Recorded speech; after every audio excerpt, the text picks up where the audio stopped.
ओम नमस्ते जी। आइए आज की चर्चा प्रारंभ करते हैं। सामवेद के उत्तरार्ध का दूसरे अध्याय का दूसरे सूक्त का 14वें सूक्त का तीसरा मंत्र। ओम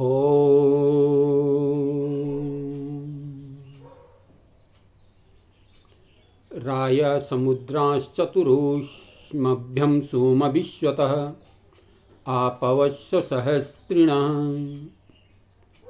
सोम परमात्मा, सहस्त्रिण बहुत संख्या वाले, रायः मणिमुक्त और स्वर्ण रजत आदि धन के भरे, चतुरः चारों दिशास्थ, समुद्रान समुद्रों को,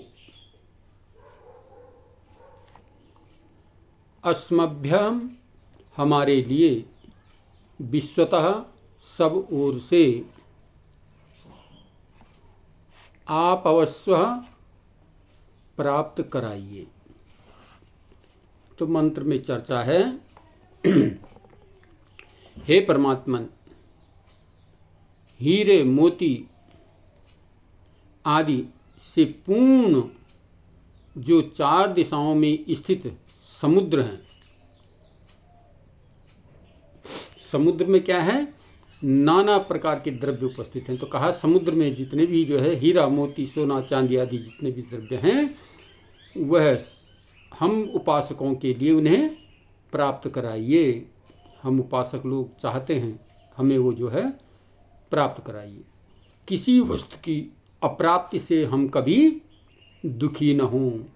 किसी भी वस्तु की अप्राप्ति यानी कोई भी वस्तु में प्राप्त न हो, इस प्रकार से हम दुखी न हों। आपकी कृपा से प्राप्त धन को वेद विद्या की वृद्धि और आपकी भक्ति और धर्म प्रचार के लिए ही लगावें। और उस धन को प्राप्त करके क्या करें? आपकी कृपा से प्राप्त धन, उस धन को जो है वेद विद्या की वृद्धि करने में, वेदों का प्रचार और प्रसार करने में, और आपकी भक्ति और धर्म प्रचार में और धर्म के प्रचार में। आपकी भक्ति अर्थात दुखी जनों की सेवा करना, निर्बलों की सहायता करना, है ना, भूखे को भोजन कराना, ये परमात्मा भक्ति है। इस प्रकार से हम इस धन का जो है, जो भी धन में स्वर्ण चांदी हीरा मोती जवाहरात आदि प्राप्त हों, समुद्र में जो चारों तरफ, हमारी पृथ्वी के चारों तरफ जो समुद्र फैला हुआ है, इनमें जितने भी जो है हीरे मोती मणिक आदि पदार्थ हैं, हे प्रभु वह सब हमें जो है प्राप्त कराइए, वो हमें दीजिए। और उस धन को प्राप्त करके हम क्या करें? वेद विद्या की वृद्धि में, क्योंकि वेद ही समस्त ज्ञान का भंडार है।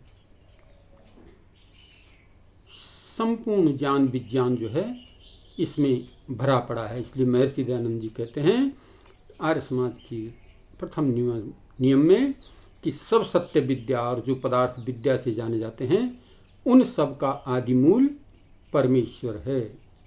जितने भी संसार में पदार्थ द्रव्य हैं, जो कुछ भी दृष्टिगोचर हो रहा है, इन सब का आदि मूल क्या है?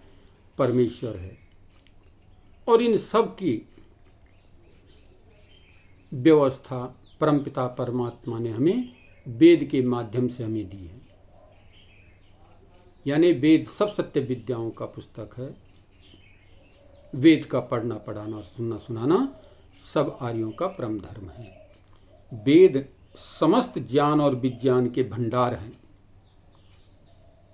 तो इसलिए कहा कि इनको हम वेदों के प्रचार प्रसार में धन को व्यय करें, अच्छे कार्यों में धन को व्यय करें, जिससे वेद विद्या की वृद्धि हो और आपकी भक्ति में तन मन धन से हम कार्य करें, और धर्म के प्रचार में इस धन का हम व्यय करें, खर्च करें। जो भी धन आपके द्वारा प्राप्त हो हमें, हे प्रभु इस धन को हम सुमार्ग पर, सुकार्य पर, सत्य के कार्यों पर लगाते हुए व्यतीत करें, व्यय करें। तो देखिए वेदों में बहुत सुंदर सुंदर बातें मनुष्य जीवन के उत्थान के लिए दी गई हैं। अगर एक एक मंत्र पर आदमी चिंतन करे, विचार करे, तो एक ही मंत्र से, एक ही सूक्त से वो जो अपने जीवन को सफल और सार्थक कर सकता है। तो सामवेद का मंत्र है गायन विद्या का मंत्र।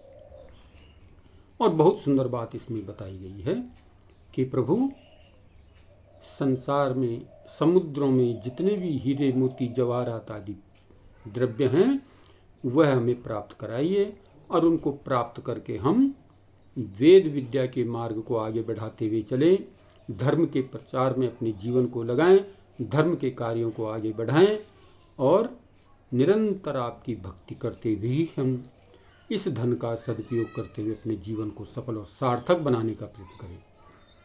तो ये मंत्र में भक्त द्वारा प्रार्थना की गई कि प्रभु मुझे खूब धन ऐश्वर्य का स्वामी बना दीजिए, ताकि उस धन को प्राप्त करके मैं आपकी भक्ति में, वेद प्रचार में, धर्म के कार्यों में अपने जीवन को लगा सकूं।